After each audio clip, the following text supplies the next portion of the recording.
در قرآن کریم بهشت یک جایگاه ساده و یکسان برای همه انسانها معرفی نشده است، بلکه دارای درجات و مراتب مختلف است. خداوند در سوره آل عمران می‌فرماید که مردم نزد پروردگار دارای درجات متفاوتند و هر کس بر اساس ایمان و عمل خود جایگاهی دارد. بر اساس قرآن و احادیث، علما از 7 مرتبه مشهور برای بهشت یاد کرده‌اند.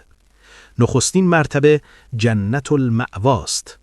در سوره نجم گفته می شود که این بهشت پناهگاه مؤمنان است، جایگاهی برای کسانی که ایمان داشتند و از گناهان بزرگ دوری کردند.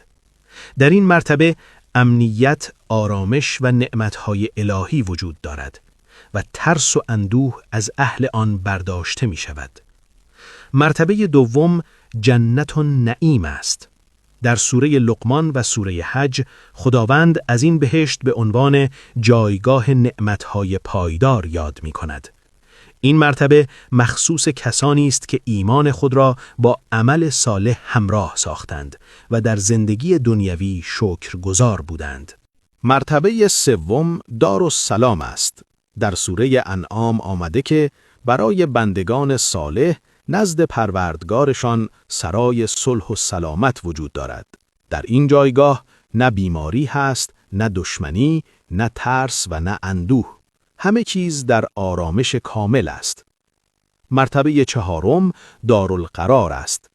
در سوره غافر بهشت به عنوان سرای اقامت همیشگی معرفی می شود. جایی که نه مرگ وجود دارد و نه پایان و زوال. اهل این مرتبه برای همیشه در نعمت الهی باقی می مانند.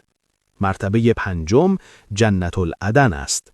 در سوره توبه و سوره کهف خداوند از بهشت عدن به عنوان اقامتگاه دائمی مؤمنان یاد می کند.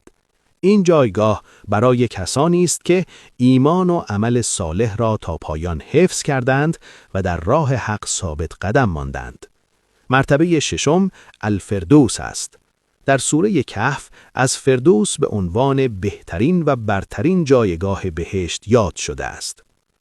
طبق احادیث پیامبر اسلام صلی الله علیه و سلم، فردوس بلندترین مرتبه بهشت است و نزدیکترین جایگاه به عرش الهی به شمار می رود. و بالاترین مرتبه اعلی علیین است.